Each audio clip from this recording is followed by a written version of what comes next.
So I will welcome to the virtual stage Laurie from LinkedIn Learning. Laurie, how are you? I'm great. And this has been a really fascinating morning. And I guess we all owe Stephanie a really big hand to her team for putting this together with such great panelists, great people speaking and such great insight. I should introduce myself?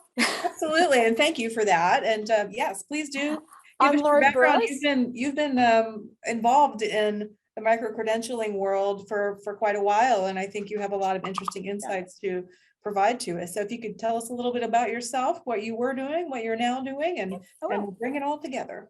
I'm Laurie Burruss. I'm the Education Innovation Advisor at LinkedIn.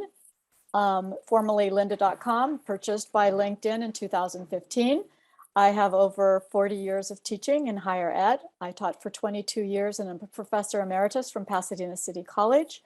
I'm currently teaching design pedagogy at the University of Southern California in their graduate program. And my job is sort of between the workforce, higher education, and learning at all times. I did want to just I saw in chat a lot of things about LinkedIn. And I just want to bring some of you guys up to date because I think you're a little bit behind on some of it. 28% of all American adults use LinkedIn.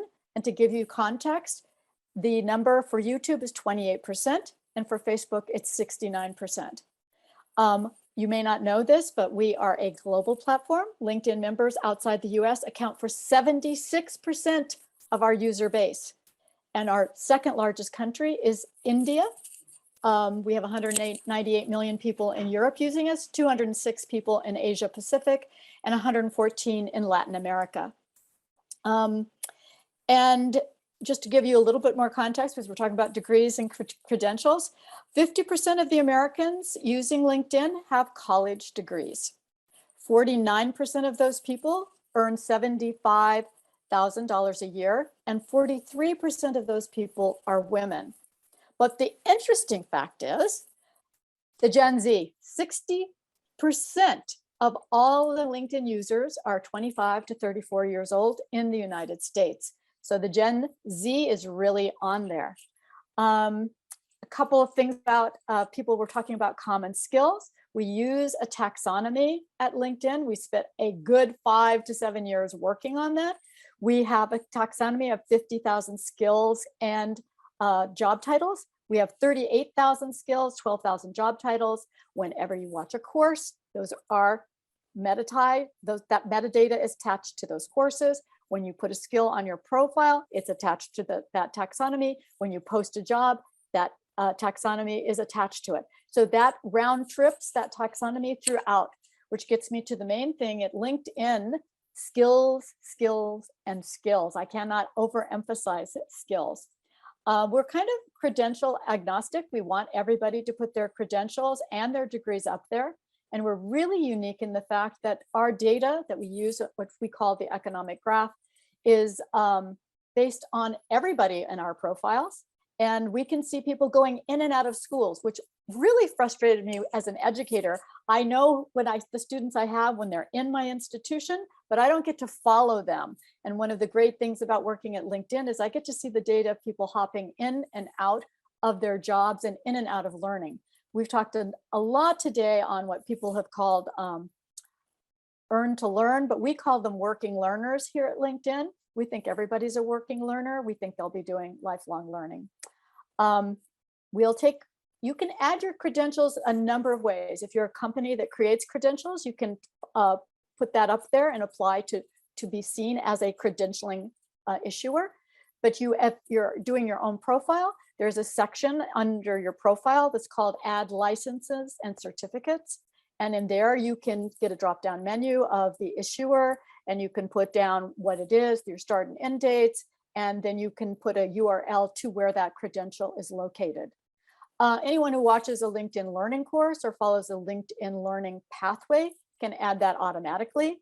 And many of the companies that we work with that do issue credentials have that ability that as soon as you've earned a credential, you can immediately upload it to your profile. So we kind of try to round trip it as possible. So now the big question probably for you is, do certificates look good on LinkedIn? In fact, the presence of certificates on your LinkedIn profile does improve the quality of your profile. It can also help you connect to various new job opportunities the platform may not consider you a match for prior to the addition of these certificates. We evaluate each certificate based on the skills that we think that you've gained through that certificate, and you may not have listed those skills on your profile. It increases the quality of your ability to get an interview. Adding related and relevant courses can help you stand out. It shows a specific set of competencies for a specific problem or task. And finally, really important to recruiters, it shows character, the pursuit of a professional education. The way that LinkedIn works algorithmically is really important to know. It works not very much differently than Google. It's done by word search, which takes me back to that taxonomy. So when I'm coaching students, and I do this all the time from school to work, I'm saying to them, if you show me your transcript, that is a list of topics. It is not a list of skills. Your job descriptions, though, are what?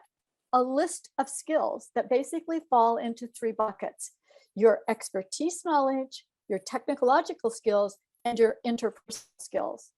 In most cases, in over 80% of the job descriptions that I look at, interpersonal skills are 2 times longer than the knowledge skills or the technology skills.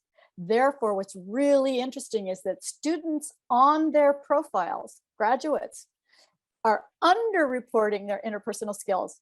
We didn't understand why this was happening, so we sent out a survey to over 8,000 college graduates and said, why aren't you reporting your interpersonal skills? Why aren't you putting more skills on there? You're just putting your diploma on there. And their answer was, we thought that was bragging.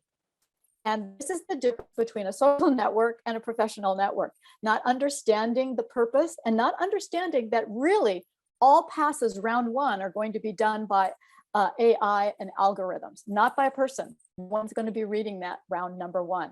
So that's a really important thing to understand. So skills from the hiring perspective, if you're a recruiter, skills show up as well as education and work experience. So the 3 most important things are skills, work experience, and education.